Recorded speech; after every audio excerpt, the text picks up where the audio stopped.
여러분 안녕하세요. 롱장입니다. 요새 나타나고 있는 중요한 현상 중에 하나인데 많이들 놓치고 계신 것 같아서 말씀드리고자 영상을 켰습니다. 평당 분양가가 올라가고 있다는 건데요.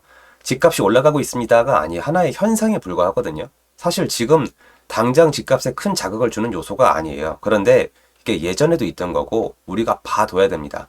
이게 뭘 뜻하는지 제 생각을 좀 말씀드리고자 합니다. 같이 한번 보시죠. 시청하시기 전에 구독하기, 좋아요, 멤버십 부탁드리고요. 멤버십은 매주 토요일 라이브를 진행하고 있습니다. 부산 민간 아파트 분양가 평당 2천만 원 돌파. 분양가가 올라가고 있다는 거죠. 그런데 전국적으로 미분양이 적냐? 적지 않아요. 지금 8만 채 안팎인데요. 예전에 이제 미분양이 최악에 치달았을 때가 16만 호가 넘었었죠. 16만 5,588호인데 그때 한 절반가량 왔기 때문에 대형 비상체제는 아니지만 그래도 상황이 안 좋죠. 건설사 중에 무너지는 곳이 나올 수밖에 없습니다. 나오죠. 네. 문 닫을 수밖에 없습니다. 문제는 이거예요. 저를 포함해서 많은 이들이 우리가 알고 있는 이제 메인 건설사 있죠. 예를 들어서 뭐 레미안을 짓는 곳, 아니면 자이, 푸르지오, 요새 또 뜨고 있는 호반, 이런 곳들밖에 모르고 문 닫는 곳들은 어딘지 관심도 없고 잘 모릅니다. 문제는 얘네가 부동산 시장에 영향을 미친다는 거죠. 금성백조 예미지 이런 거 들어본 적 있으세요? 이게 또 대전 쪽에선 유명하고요. 계룡건설, 지방에서 나름 이름이 있는 명문 건설사가 있는데요. 이게 우리가 알고 있는 건설사가 흔들릴 정도면은 문제가 심각합니다. 예를 들어서 뭐 GS건설이 흔들린다. 이러면은 얘네로 끝나는 게 아니고요. 은행까지 엮어서 나오게 돼 있거든요. 그래서 지금 눈에 안 보이는 것들은 무너지고 있습니다. 그리고 어떻게든 살아남으려고 이제 발악을 하고 있지만 해외에서도 일감 확보 난항이 아니라 원래 해외 건설은 여러분이 알고 있는 국내 건설사 중에서 장기간 동안 해외에서 돈을 벌어서 이렇게 굉장히 뜬 곳이 있어요. 해외에서 돈을 많이 벌어서 썼다면 지금 한국에서 국내에서 아마 건설사 1, 2위여야 되는데 생각보다 많지 않아요. 우리가 이렇게 생각하는 이유는 예전에 중동건설 같은 거 있죠. 옛날에 신동아건설 이런 데 유명하잖아요. 해외에서 그렇게 덩치를 불린 기업이 있었기 때문이지 한동안 이런 시장이 위축됐었단 말이에요. 왜 그러냐? 중국, 그러니까 새로 나오는 건설사들이 전 세계적으로 굉장히 저렴하게 지어주는 곳들이 있었기 때문에 경쟁이 되게 힘들었어요. 기술력으로도 치이고, 근데 대신 거기 비싼데 단가로도 치이니까 경쟁이 어려워서 지금 해외로 눈을 돌려도 별 재미를 못 볼 거란 걸 아는 곳들이 꽤 많이 있습니다. 근데 문제는 이거예요. 많은 분들이 잊고 있는 거. 신통기획, 모아타운, 재개발, 재건축, 그리고 신규 택지도 나올 거고요. 3기 신도시도 있습니다. 무슨 말이냐? 앞으로 아파트를 진짜 많이 지어야 돼요. 이거는 팩트니까 여러분 다 아실 거예요. 재개발, 아파트 짓겠다. 재건축, 리모델링, 아파트 짓겠다. 신규 택지, 아파트 짓겠다. 3기 신도시, 아파트 짓겠다. 다른 얘기 할 필요가 없는 거잖아요. 그런데 어떻게 되고 있느냐? 안 좋단 말이에요. 건설사가 이렇게 안 좋아지고 있어요. 그런데 중요한 건 이거예요. 이거. 건설사가 무너지고 있고 정말 시장이 안 좋으면은 분양가를 올리기가 어려워요. 망하게 생겼는데 무슨 분양가를 올려요. 미치고 팔아야지. 이게 훨씬 더 작은 시장으로 와서 설명을 드릴까요? 빌라를 지어서 파시는 분들이 계세요. 다세대를 지어서 파는 거죠. 다가구 뭐 있긴 한데 그럼 이분들이 하다 안 되면 어떻게 하는지 아세요? 그러니까 내가 집을 지었어요. 지었는데 완공하고 나니까 분양이 안 돼요. 그래서 방법이 없어요. 그럼 이거를 사주는 주체 중에 하나가 LH 아니면 SH 이런 것들이에요. 사후 매입을 해주는데요. LH가 바보가 아니에요. 많은 분들이 기사를 보면 LH는 나랏돈이니까 흥청망청 쓰고 원희룡 장관님도 그런 말씀을 하셨는데 제가 이제 실무를 해보면은 LH에는 영리한 분들이 많이 있고 굉장히 많은 법 사항이 있습니다. 그래서 진짜 싸게 사가세요. 실제로 지은 원가도 안 남는데요. 지금 LH 이렇게 팔고 싶어 하시는 분들이 상당히 줄을 서 있습니다. 왜? 죽어나게 생겼으니까. 시공하신 분들, 시행하신 분들, 아니면 둘 다 하신 분들은 돈이 안 되면은, 분양이 안 되면은 가격을 내려요. 왜? 왜냐면 대출이 많거든요. 레버리지로 시작했기 때문에 내가 가격을 낮춰서라도 빨리 탈출을 해야 훗날을 도약할 수 있어요.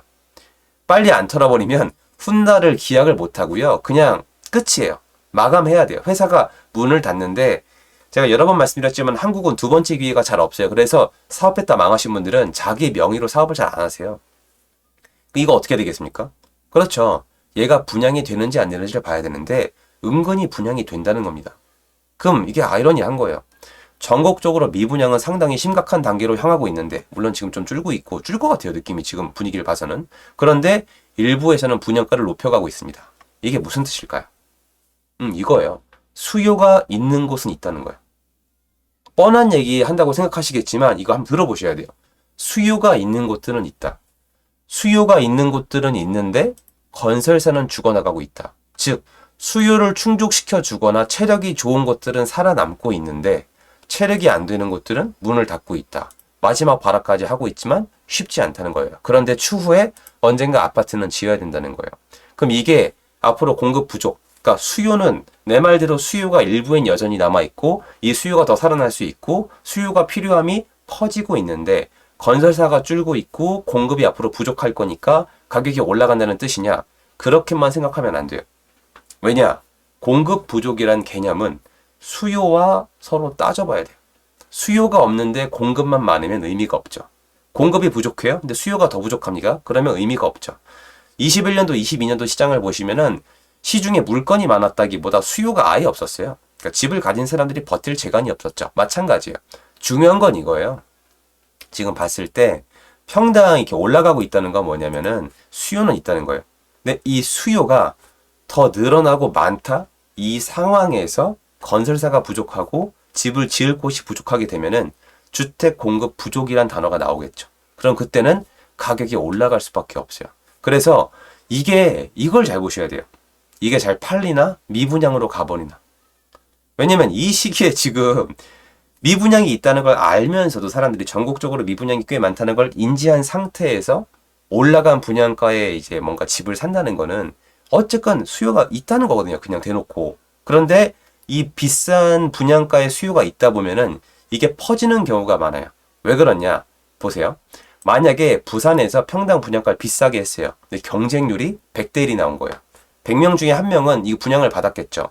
그럼 나머지 사람들은요? 집이 필요하니까 넣은 거잖아요. 그럼 다른 데 청약을 또 넣겠죠. 근데 여기가 완판 쳤으면 딴 데는 분양가를 싸게 할까요? 싸게 안 한다고요. 또 비싸게 하죠. 이런 식으로 분양시장의 경쟁률이 일정 이상 쌓이다가 일정 시점이 지나면 구축을 사요. 이게 어떻게 알고 있냐? 옛날에 판교가 그랬습니다. 판교. 역사에 다 있습니다. 그리고 이 주택 공급이 이루어지면서 수요가 맞물린다? 이렇게 되면은 이제 건설사들이 되게 필요하는 경우가 생겨요. 언제였냐면은 1기 신도시 이제 막 지을 때 건설 붐이었죠. 건설사가 굉장히 많이 필요했고요. IMF 끝나고 다시 지을 때 그때는 절대량이 많았다기보다는 너무 안 좋았고 건설사가 많이 망한 상태에서 짓다 보니까 그렇게 됐고 그래서 많이 풀어줬잖아요. 집을 잘 지을 수 있도록 정부에서 풀어줬잖아요. 오히려 뒤에 정부에서는 잘 안 풀어줬죠. 토건세력 얘기를 들었으니까. 그걸 봤을 때 이대로 가게 되면은 만약에 얘네가 경쟁률이 올라가게 되면은 지금 상황은 안 좋게 가고 있는 거죠. 왜냐면 주택 수요가 생겨났을 때 공급할 곳들은 줄어들어 있을 테니까. 그리고 딱 봤을 때 그때 가서 공급을 하고 싶다 해도 원가를 낮출 수가 없죠. 모든 게 올라 있으니까. 그러니까 수요가 일정 이상 올라오기 전까지는 상관없어요.